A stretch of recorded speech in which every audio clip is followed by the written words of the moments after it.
Hey guys! Happy Monday! I am joining you live from my new kitchen. I'm gonna just chill here for a minute until you guys pop in. But I'm really excited to share with you some tips on meal prep, batch cooking, how to do it all, how to make it simple. And this is a great segue from the Healthy Eating Made Simple series that I shared last week. And also we have a blog post on Nutrition Stripped called 5 Ingredients, 4 Recipes, and 3 Steps. So I'm gonna touch a little bit on some of those tips today too. So if you're joining in, I like all the thumbs up. Hi you guys. Say hi, tell me where you're joining in from. And I apologize if it's a bit echoey. We just have really tall ceilings, so I'll try to not talk as loud. But if you guys are joining in, just give me a hi and tell me where you're watching from. And I have Olivia here to my right, who's manning the Nutrition Strip Facebook page too to help filter questions and so that I can read them all as well. All right, so like I said, this video is in celebration. Hey Angie from Texas. David, hey, and oh, we got some Texan people here. That's awesome. Hey, David. Maha, I'm not sure if I pronounced your name correctly. I apologize, and I'm not going to begin to try to say that. I'm gonna butcher that. But thank you for joining. Juliet, hey from London. Hey, you guys. So like I said today, hey Zoe, Laura, nice to see you guys. Laura is currently making the NS falafel. That's fantastic. Hey, Christine, Jessica, Maya. Thank you. Thank you for correcting that, Maya. Angela from Franklin, Tennessee. Hey. We have some sunshine today in Nashville, which is really nice. It's been so rainy. Courtney, nice to see you. From snowy Winnipeg. Ooh, there we go. All right, you guys, so like I said, today I'm gonna be answering your questions about meal prep, batch cooking. So at any time, please just go ahead and comment, ask me anything you want. And I think what would be helpful, which I've had some really great feedback, is just to go into how I meal prep and the process that I use on Saturday or Sunday. Hey Mallory, Linz, thanks for joining, you guys. So, first, before I get started, I'm really excited. Today we are prepping for the final touches on the Nutrition Strip Society. So early bird bonuses start tomorrow. So I just wanted to share that a little bit with you guys right now. Allie, nice to meet you. So, okay, so batch cooking. How do I do it and what does it mean and why is it effective and how does it keep healthy eating, simple? So basically on Saturday or Sunday, I will take a trip to Trader Joe's, Whole Foods. In Nashville, starting in May, we get really good produce coming in from all the local farmers, so I'll head to the farmer's market. Hey Janet, Daria, Liz, nice to meet you guys. So I'll typically be really efficient, go to the grocery store first thing Saturday or Sunday morning, and load up utilizing my grocery shopping list, and I have a plan typically for the whole week ahead. So again, this is the whole reason why I created the society, was to give you guys grocery shopping list and cooking plans. So I use a lot of those recipes throughout the week, but I also keep it really simple, and I try to be seasonal as much as possible, especially, like I said, with farmers markets popping up here in May. And so I will go to the grocery store, be really quick about it. I try to have a competition with myself just to knock it out because I like to spend more time in the kitchen cooking those foods. So I get home, I'll have a grocery haul and just lay everything out. So if I have a bunch of veggies that need to be prepped or washed, I'll take care of that. I'll store them in containers.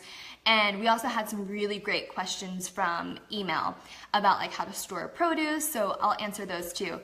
But before I dive into that, so after I wash and take care of all the produce, then I'll pop it in the refrigerator, and then I'll get started batch cooking. So what is batch cooking?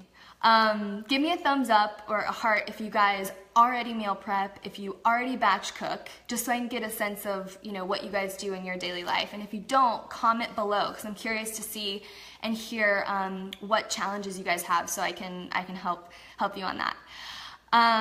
Christine, nice to see you. Liz. So what I'll do is I will typically make quinoa is a go-to, and actually I batch cooked yesterday, so I have some meal prep containers, and I'm seeing a lot of hearts and thumbs on that question of how many of you meal prep. So this is quinoa. Again, I just cook this on the weekend, and typically I'll just make a couple staples, and quinoa for sure is one of my favorite carbohydrate staples, or I'll use some wild rice, lentils, beans, anything like that. So speaking of beans, I have black beans from yesterday too, and I already ate some of these this morning with an egg scramble, so I probably need to replenish this because that won't last me the whole week. But typically the quinoa will. And let's see, I have some sweet potatoes here, just roasted sweet potatoes, and I use those in nourish bowls and simple stir fries. As a snack, sometimes I oddly put them in smoothies in the morning because it's a great way to get in fiber and it tastes really good. And then I have some massaged kale salad, and then another thing I'll batch cook if I have the time, which you guys, almond milk and making your own homemade almond milk is a breeze, and I have tons of recipes on the blog on how to do this, but I try to make that every weekend too, and that typically will last me, if I don't drink it like fast enough, this will last me about 3 days, and then you can just make more in the middle of the week. So those are just a couple examples I wanted to show you of how and like what I batch cook on the weekends. And now it's a matter of like, what do you do after this? What do you do after you have a jar of almond milk and cooked quinoa and salsa and all of these things? Like, what do you do next? And it's a matter of just making it really simple. So honestly, a lot of my meals, especially dinner, just because after a long day, I don't necessarily want to cook for a half hour. So I just want to have everything and put it in a skillet and do like a simple stir fry for about 10 minutes or something. And that's a great way to utilize some of those. So you have a carb, I'd add in a protein like some eggs or some fish, or if you're vegan or vegetarian, if you want to do tofu or beans and lentils or hemp seeds, like the possibilities are endless. And then during the week too, just to kind of mix it up, I'll add some herbs and spices and stuff. And I feel like we're getting a lot of questions, so I'm gonna stop for a minute. Olivia's like, Mikkel, you have questions. So, okay, Olivia, do you have ones that you wanna call out before I start scrolling back? Yeah, so a couple of people are asking how long will the food stay good? They're afraid that batch cooked food will go bad. Yes, okay, great question. So, number one, this sounds really elementary, but make sure that your fridge setting is cold enough. A lot of us don't have our fridge setting cold enough, so that's number one. That will keep your veggies, your fruits, if you do have some fruit in there, really crisp and fresh, especially milk and proteins and things like that. So, step two, make sure that you have really good containers. I'm not affiliated with this company in any way. Like, I have an Amazon affiliate link, but I love these glass meal containers. They're great. They snap. They hold soup really well, which I think has been like the ultimate test to how good these are. But having a really good container to keep things airtight is key. And then also with grains, or let's see, what else would I kind of cook a little al dente? Pretty much grains. Maybe some of the beans I would leave a little bit tough. That way when you cook them like on the skillet for 10 minutes when you're assembling all of these meal components to make a meal, they'll fully cook through so that you're not left with like really mushy quinoa or something like that. And then in terms of proteins, I wouldn't cook those too far in advance. Like, you're cool with massaged kale salad. This lasts a week. It really does. And the whole goal is to make sure that you're consistent. So if you're going, week to week and you're making batch cooked items week to week, you'll be having a good rotation of fresh food. What else in terms of tips on storage? About how long do chopped veggies last for? Oh, that's a great question. Like, was there anything specific about those chopped veggies, like what they are, just in general? I would say if you are chopping things like cucumber or red bell peppers or carrots, like those would probably last 2 days. I think when you think of the grand scheme of chopping a veg, it's super quick. So if you can do that right before serving or right before you're putting it in a little Ziploc bag or a little meal container for a snack on the go, try to do that. So I typically don't chop fruit or vegetables for the week. I just keep them whole. That does keep them way fresher, way more fresh. Last question, what about fresh herbs?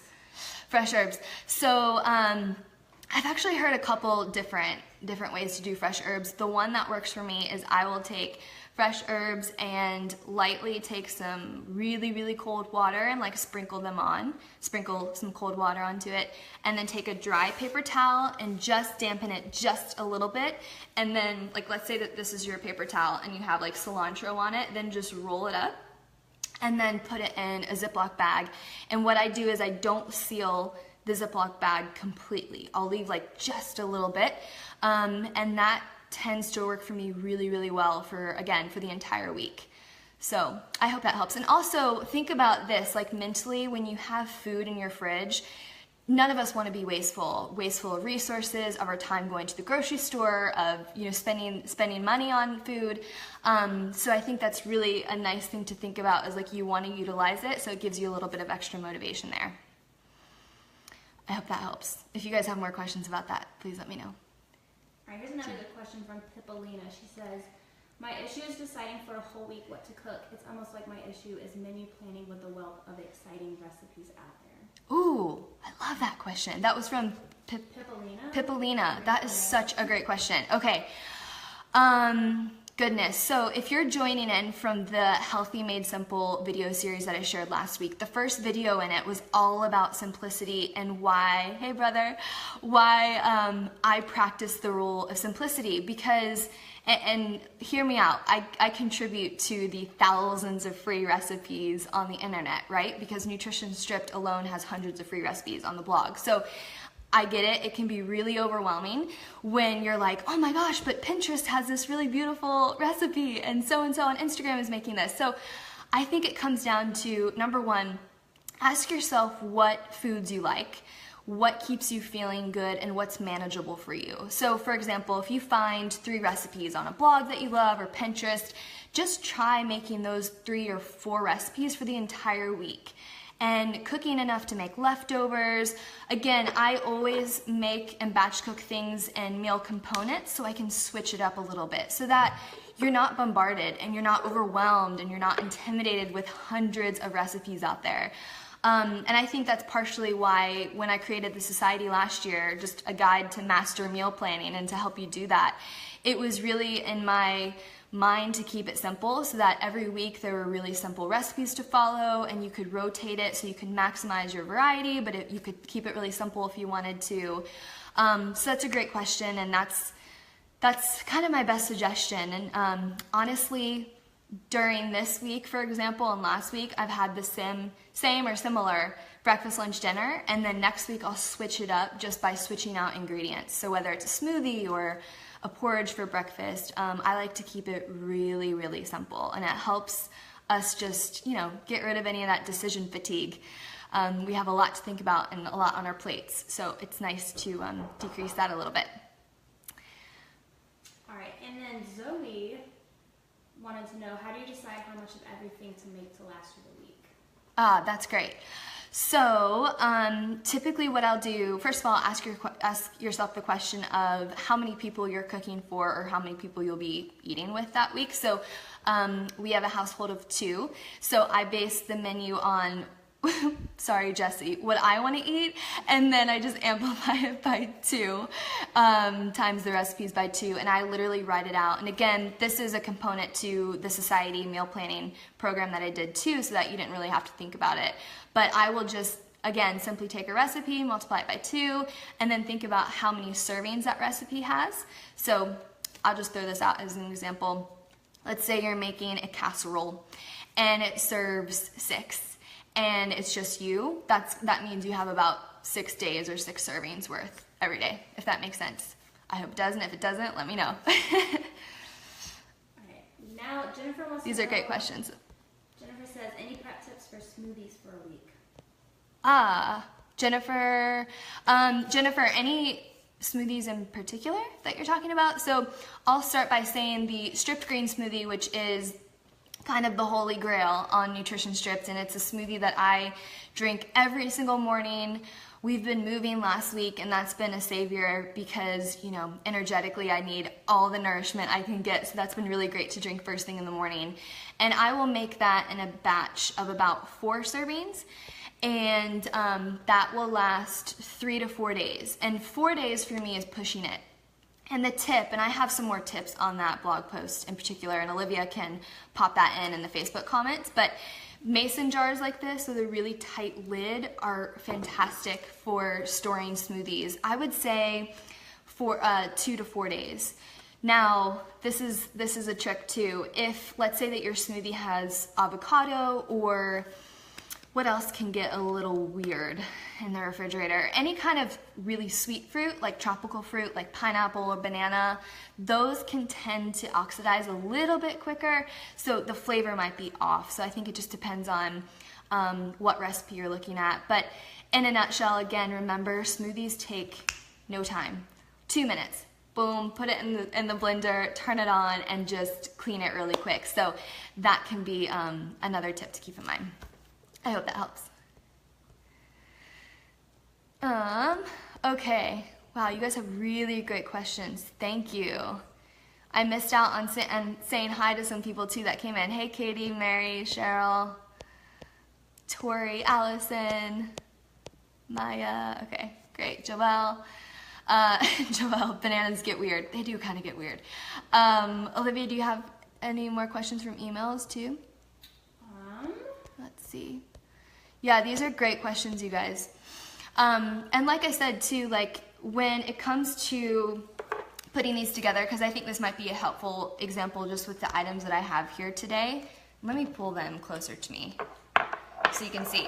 Quinoa, salsa, black beans, massaged kale salad, and some sweet potato. So if I wanted to make this into a meal or into a skillet, I would literally just add this all to a skillet. I probably wouldn't add the massaged kale salad. I might have that like as a raw green or a raw like salad bed, and just heat it up. I'd probably add, because this is a little southwestern-ish, I'd add like some lime juice and some garlic powder and some ground cumin, or yeah, probably that, and just keep it really simple. And if I wanted to eat all of these ingredients again the next night, which I typically do, I'd just switch it up. Maybe add some gluten-free soy sauce, maybe some sesame seeds, some cilantro. Again, it's all about having a little variety with like spices and herbs too, which make it really nice. Okay, great, great, great. I loved the videos from last week. Oh, thank you. Thank you, thank you. Maya has a good question down there. She Yes. ends up not wanting to eat what she batch cooked during the week. Maya, Thoughts on that? Maya asks, I'm sorry, I'm having a technical difficulty here. She asks what? I end up not wanting to eat that during the week. That's why I stopped meal prepping. Any thoughts on that? Oh, yes, that's a great question, Maya. So, is it because, and I would love to hear from you, Maya, if it's because of boredom, I would share a couple tips with you on just how to, like I was just giving you this example of how I switch up the spices, the seasonings, fresh herbs. And if you guys don't cook with fresh herbs, which for years I didn't, I would always just use dried herbs. And I kind of forgot about fresh herbs, but they make a world of difference. When you just add a little bit of fresh dill or cilantro or parsley to a salad, to a stir fry, it really just makes everything taste really nice and fresh. So if it's a boredom thing, I would add some variety with those types of, sauces or condiments, spices, herbs, all of that. If it's And this is funny because I have some clients who are like, I just get weirded out because it's been in the fridge. I would just say, you know, heat it up, it's safe. If you've been following like basic food safety, you have it in a fridge, you have it in an airtight container, it's perfectly fine. It'll last 5 to 7 days. So I think I could help answer that question more specifically if I knew where you're coming from, Maya, but I hope that helps.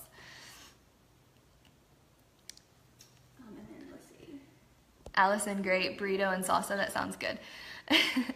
What are the best herbs for stir fry? It depends on the flavor, but I really love cilantro. And what else do I use for fresh stir fry?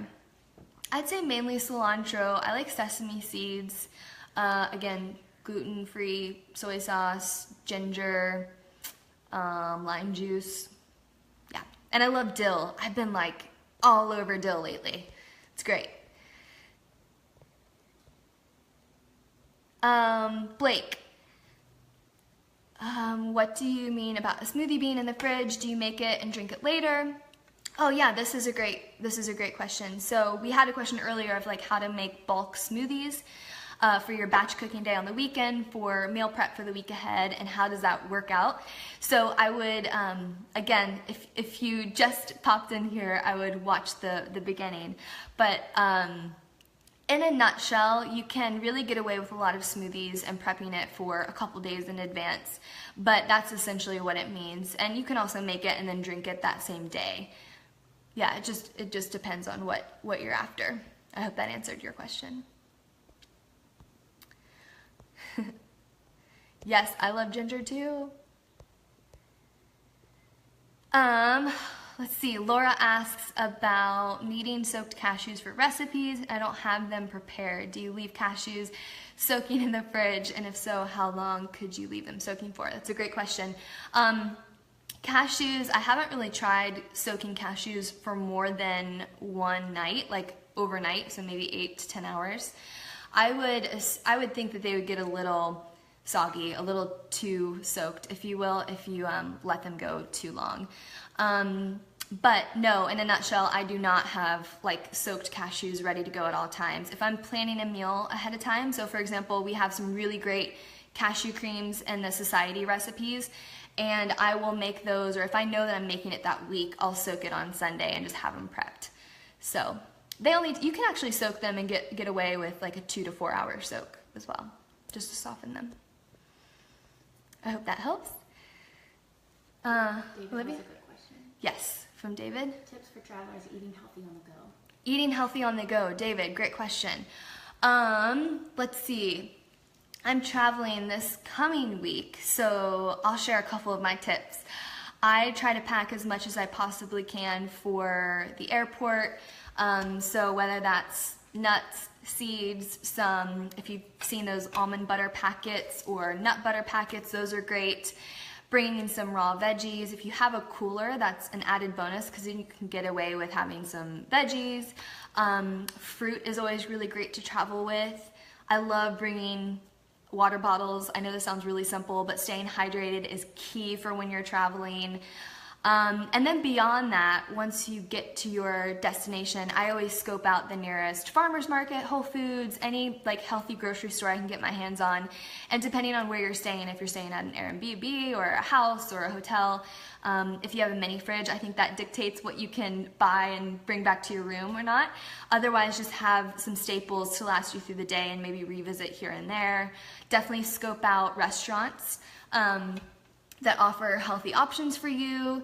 And what else do? I bring some protein powders when I travel. I'll bring Green Vibrance, which is like a powdered green supplement I really love. And oh my goodness, there are so many that I'll have to link in the comments of what I love. I like Amazing Grass, and yeah, there's just a lot. I'll have to link there too. All right, there's a question from email. Yes. Why is regular milk, I use organic hormone-free, not a good option? Can I use regular milk instead? Yes. Yes, that's a great question. And I hope, can you guys give me a thumbs up if you can hear Olivia asking me these questions? Because if not, I'm just looking over here and then answering a random question. So please give me a thumbs up if you can hear Olivia or asking me these questions from email and from other readers. Okay, so yes, in a nutshell. Okay, great, you guys.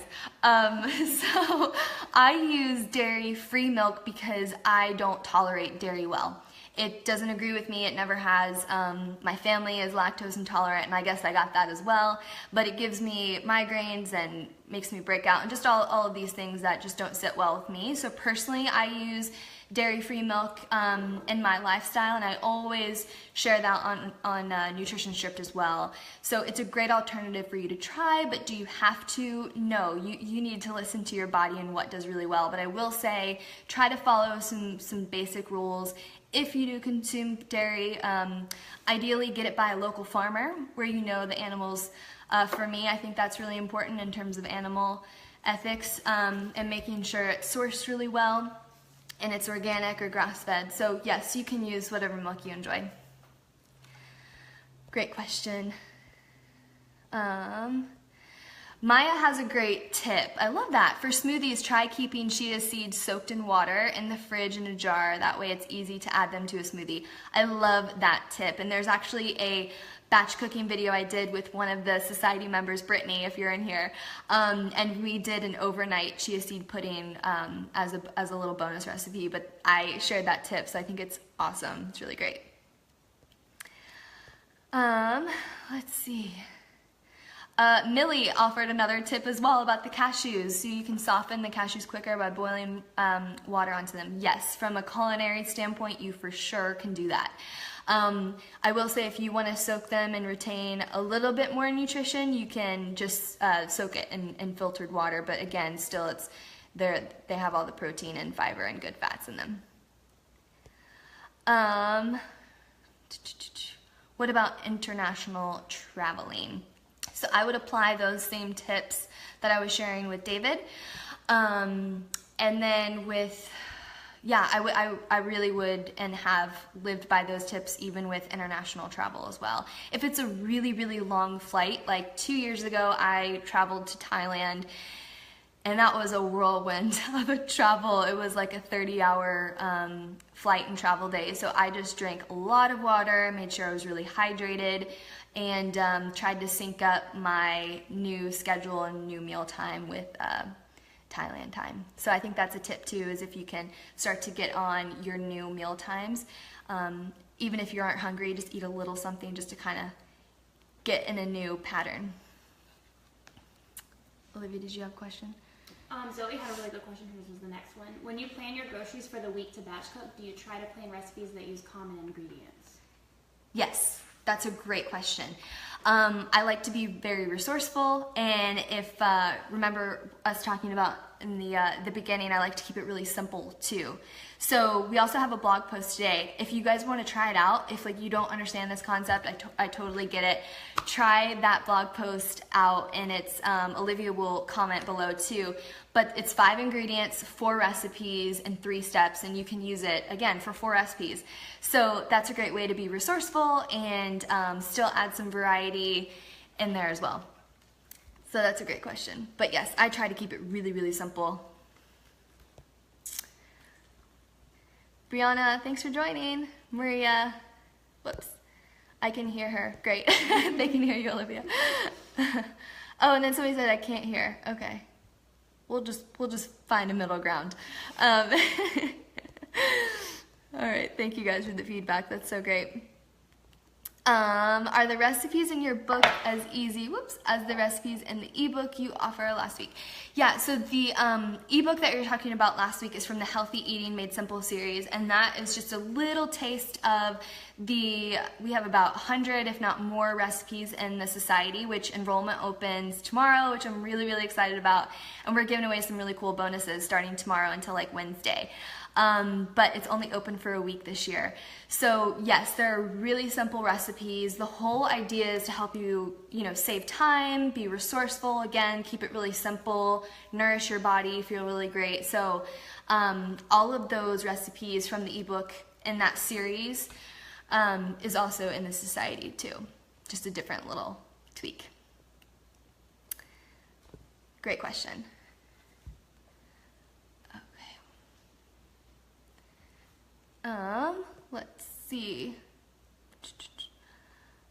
Louise had a good question about healthy, what is it, superfood powders? I think that's what you mean. Good brands of superfood powders. I can list a couple different sources that we have on the Nutrition Strip blog for superfoods. You guys, you don't have to use superfoods, first of all. You know, if you have access to it, if you love trying new things and you have access to superfoods from your grocery store, you have them in your pantry, for sure. Add them in. They're an added little boost and to boost the nutrient density. But you don't have to use them. And I will list out some of the brands that I really like. I like maca, goji berries, lucuma, vanilla. I would even consider a good old coconut oil. I mean, there are so many superfoods that exist in our grocery stores. Broccoli, kale, I mean, those are superfoods in my book too. So yeah, you guys can have access to those easily. Okay. All right, we're gonna take a couple more questions before we wrap up. And oh yeah, and then Olivia just linked below that blog post for today to help you guys map out the 4 meals in 3 steps. So Excellent. earlier when there was a lot of questions coming in, there some people were asking about what foods you freeze and what not, or if you've bought too many veggies in the week, how can you freeze them to keep them? Oh, that's a great idea and great question. So typically with summer, again, I'm in Nashville, it's spring and summer, we have strawberry season coming up, which is amazing, and we also have peach season. So typically I will maybe go a little wild and buy too much, but even if, no matter what time of year, if you have any fruits that are really ripe, you know, bananas, I'm sure you guys are familiar with bananas. If you have really ripe bananas, you can peel them, put them in Ziploc bags, and pop them in the freezer to add to smoothies. I would say if you are gonna freeze fruit and or freeze veggies, you really can't thaw them out and enjoy them raw, okay? You have to either put them in a smoothie or cook them in a skillet meal, or add them to a soup or to a stew. Again, it does alter the texture quite a bit. So I can't say that I've ever enjoyed thawed frozen kale or strawberries or something, but it's great. It retains the nutrition well as well. Do you see Valerie's question? Let's see. I don't see it. So my husband likes to eat meat with every meal, and now I cook for my 1-year-old too. Any tips for cooking for 3 people with varied likes? Ooh, this is a great question from Valerie. Yes. My boyfriend loves to eat meat as well at most meals, and I don't, I like fish and eggs, and every once in a while I'll have chicken. But seldom in comparison to him. So what I'll do is, for example, like this skillet meal that I was talking about, like with all these meal components, I'll just make it in a big batch. And then if he wants to add chicken or whatever, and I want to add eggs or, you know, tempeh or something, I'll just add it in at the very last minute. So that can be helpful. And then also if you want to make, again, like 2 different casseroles is just a good example, or like nourish bowls or something. You can make just 2 different with the same ingredients. I hope that answers your question. That's okay. These have been really, really great questions, you guys. Also too, like if you're just popping in here, I know this is a random time during the day because it's lunch hour for some of you and it's morning for others, but if you're familiar with Facebook live videos, they always live on the Nutrition Strip Facebook page, so you can rewatch them just in case you're joining right now. You can play them, you can comment on them. Again, I'm always commenting, or Olivia will pop in too and we'll answer your questions. So these are always, you know, non-stop, and I can always answer your questions after you pop in. And yeah, thank you guys so much for joining. I hope to Again, answer any other questions that you have, and also email us if you have questions about the society. That opens tomorrow, which I'm super excited about. We'll put a link below too with some information and some little nice bonuses for you guys for watching. But thanks for taking a little time out of your day. This has been great. And yes, if you have any questions, just leave them. All right, you guys, have a great Monday, and we'll talk soon.